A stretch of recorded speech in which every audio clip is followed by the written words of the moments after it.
राजन, जीवन जीने के लिए जितना जरूरी है, सुखदेव भगवान कह रहे हैं जीवन जीने के लिए जितना जरूरी है उतनी सारी व्यवस्था भगवान ने स्वयं ही कर दी है।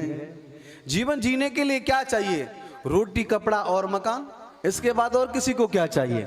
महाराज भूख लगी है तो रोटी चाहिए, पहनने के लिए कपड़े चाहिए, रहने के लिए मकान चाहिए। लेकिन हम इन तीनों चीजों के लिए दिन रात एक कर रहे हैं महाराज। सुबह से शाम, शाम से सुबह 24 घंटे लगे रहते हैं कि कैसे भी हमें रोटी, कपड़ा, मकान प्राप्त हो जाए। लेकिन भगवान ने पहले ही इनकी व्यवस्था कर रखी है। क्या जो संत महात्मा बचपन से ही संतता ग्रहण कर लेते हैं और वन में चले जाते हैं, तो क्या महाराज उनको खिलाने के लिए क्या गांव वाले जाते हैं?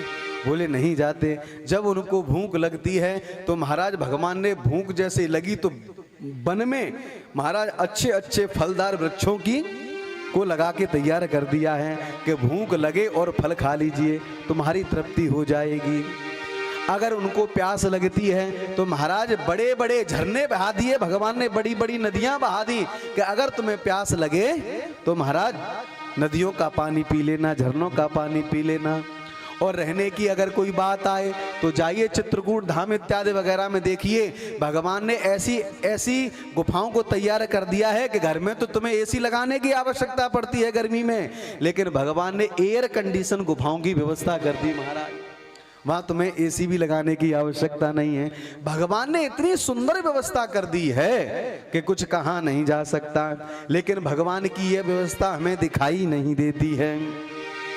चीराड़ किम पथि न संति दिसंत विक्षाम नेवांघ्रिपां परभृत सरितोप्य सुष्यन् रुद्धा गुहा किम जतो बतिनोपसन्नान् कस्माद् भजन्ति कवयो धन दुर्मदान्धान्। चीराड़ किम पथि न संति दिसंति भिक्षाम। अगर वस्त्रों की व्यवस्था आपके पास नहीं हो रही है तो भगवान ने ऐसे वृक्षों को तैयार कर दिया कि महाराज उनकी छाल पहन करके संत महात्मा अपना जीवन व्यतीत कर देते हैं।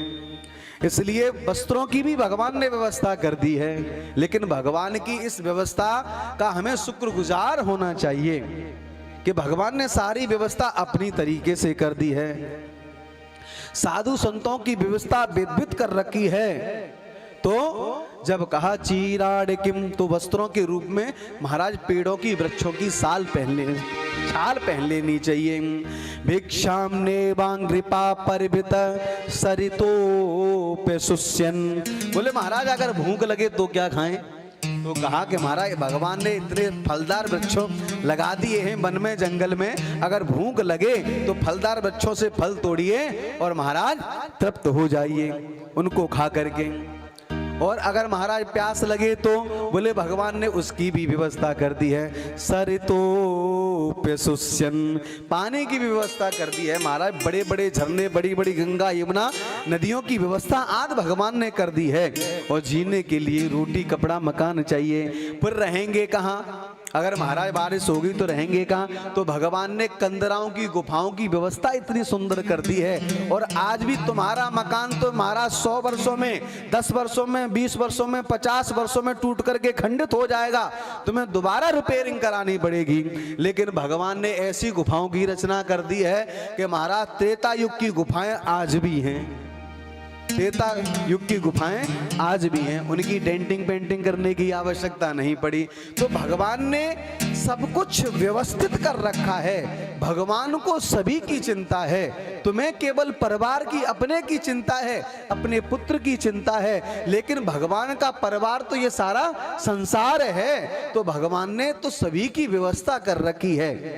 महाराज हम लोग तो शाम को भोजन करके सो जाते हैं, लेकिन भगवान कभी सोता नहीं है। भगवान केवल यही सोचता है कि मेरा बेटा आज भोजन करके तो सो गया, लेकिन इसकी सुबह की व्यवस्था करनी है।